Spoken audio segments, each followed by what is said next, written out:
wa anzirhum yaumal hasrati id qudiyal amru wa hum fi ghaflatin wa hum la yu'minun.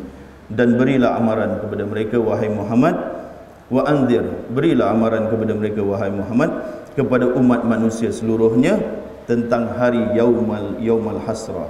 Dikatakan hari penyesalan. Hari penyesalan id qudiyal amru, iaitu hari diselesaikan perbicaraan perkara-perkara masing-masing pada masa mereka di dunia ini berada dalam kelalaian serta mereka tidak pula mahu beriman. Ini ayat yang berat sekali, tuan-tuan. Rasulullah sallallahu alaihi wasallam tugas dia adalah memberi amaran. Memberi amaran. Kadang kita melihat memberi amaran ni dalam keadaan yang suara yang lantang. Dan suara Rasulullah sallallahu alaihi wasallam kalau beri amaran dalam khutbah tu, mata bagi dia merah, marah tinggi suaranya.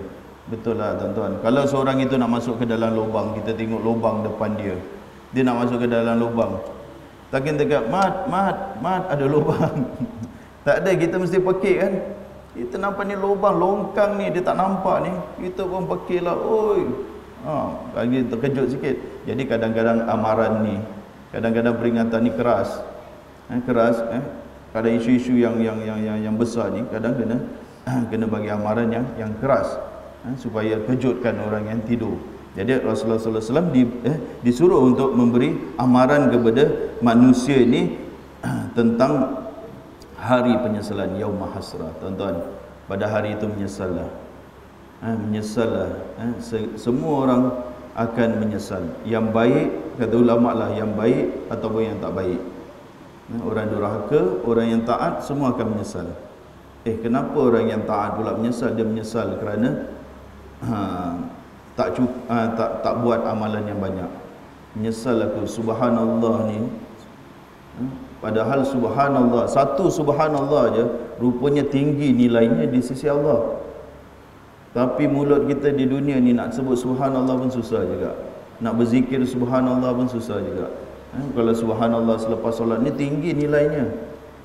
Tinggi nilainya. Jadi ini satu, tapi kita tak bincangkanlah orang-orang yang taat, tapi orang-orang yang kita cakap syirik. Orang-orang yang mensyirikkan Allah Subhanahu wa taala menyesal. Bila saya fikirkan tentang ayat ni, kita fikirkan tentang orang-orang Nasrani, orang-orang Kristian. Nan mereka yang telah berkhidmat atas nama Jesus, nama Nabi Isa. Mereka ni tuan-tuan orang yang ikhlas. Mereka orang yang ikhlas. Kadang meninggalkan negeri mereka, pergi ke Afrika untuk berkhidmat atas nama apa? Nama Jesus Lord ke apa? Lord Jesus ke. Ini semua bukan orang-orang jahat ni. Ini semua orang-orang baik, kita katakan. Ramai di antara mereka ni, kadang baik-baik ni. Orang-orang Kristian ni tuan-tuan, memang ada yang baik-baik, memang ada yang hati dia kadang lebih baik. Sebab itu kata-kata orang, kalau kita pergi ke barat ni, kita melihat Islam di situ. Barat kan ramai orang Kristian. Kita melihat orang Islam di situ, Islam hati mereka ni kadang baik. Hati mereka yang baik ini semua. Tapi pada hari ini, pada hari akhirat itu, itulah menyesal betul. Remuk hati mereka, hancur hati mereka. Bila apa? Bila Nabi Isa muncul dan mengatakan, aku tidak pernah memerintah kepada mereka supaya menyembahku. Aku tidak pernah memerintah kepada mereka supaya mengambil aku dan ibuku sebagai Tuhan. Hancur tak hati mereka? Yang selama ini kita ingat Jesus ni, atau yang selama ini kita ingat Isa ni, Nabi Isa ni adalah Tuhan kita, dan pada hari ini Nabi Isa muncul dan memberitahu kepada Allah Subhanahu Wa Taala bahawa dia tak pernah, dia tidak pernah memerintah kepada. Maka pada hari itu kita dapat gambarkan tuan-tuan yaumul hasrah. Kita tengok sajalah yaumul arafah, macam hari kita berkumpul di padang mahsyar tu, macam sekarang ni kita berkumpul jutaan, 2 atau 3 juta manusia berkumpul di yaumul arafah. Macam gitulah pada hari itu. Maka pada hari itu ramai yang menyesal. Majoriti orang yang beragama ni adalah orang-orang Kristian.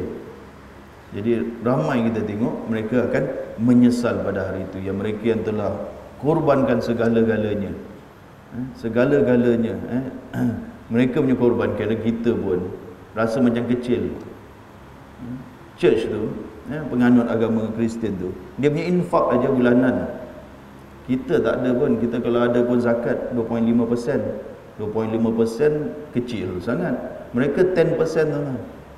10% macam wajib tu bagi.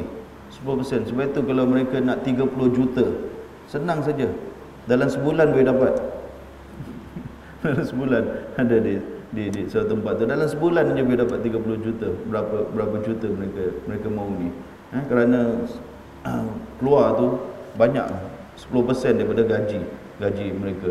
Yang jemaah gereja keluarkan 10%.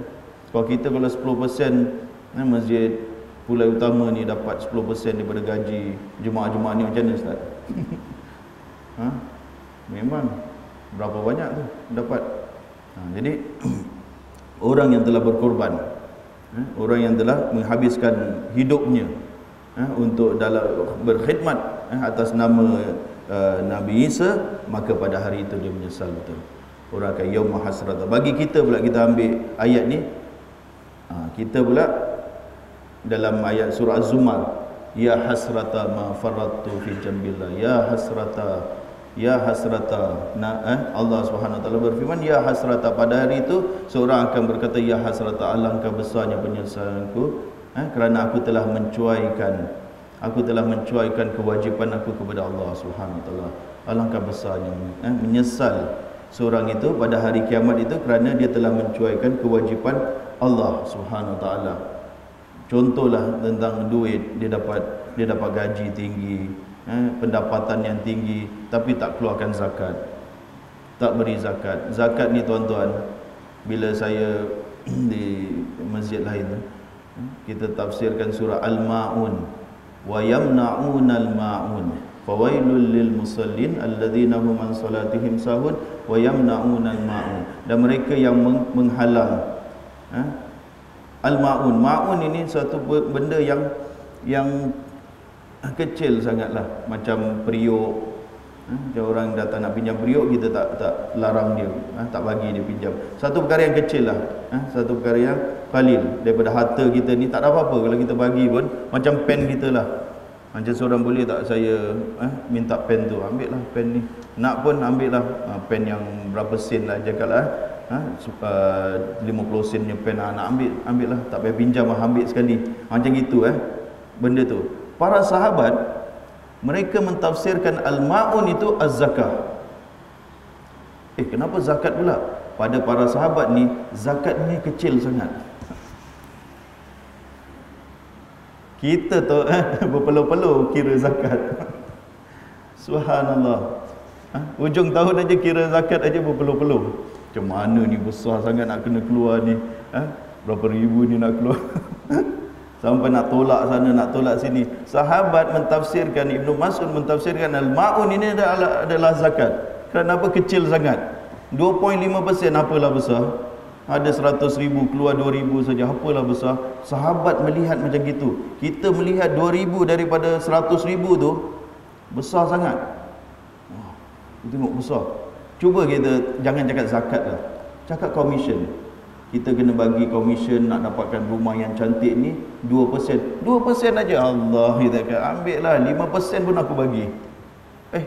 Double standard tu. Bila zakat tu nampak macam besar. 2% tu, 2.5% tu besar.